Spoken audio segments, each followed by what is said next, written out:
फल मिलने भैया हो। आज तो सकल सूरत देख लिया हमारे आत्मा जुड़ा गए भैया।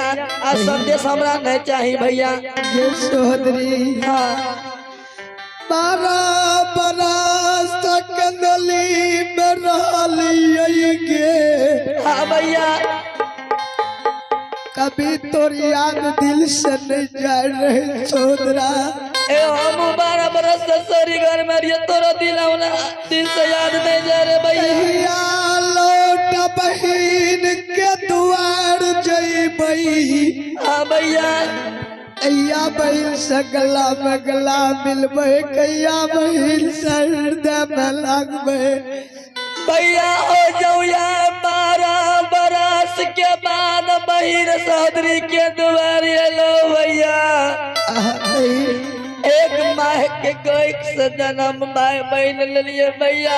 सतबाज्य बहिन एक बेर बहिर सौदरी के गला से गला मिल बहिन। हाँ भैया एक बेर भाग के हृदय गला में लाग हृदय जुड़ा ले कि बात छन ही मिनट के लिए तोरा दुआरी लोहिया। ठीक है भैया।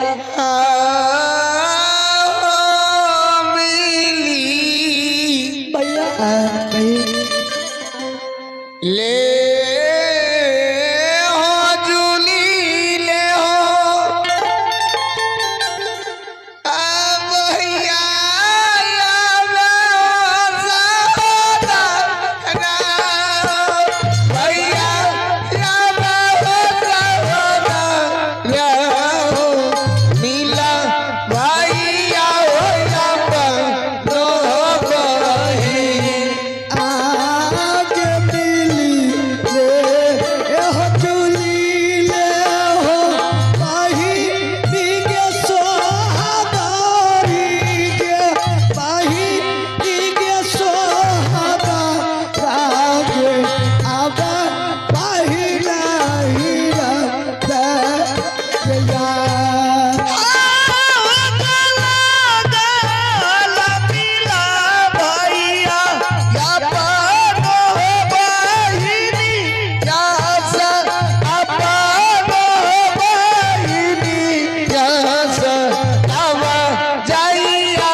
गोसाई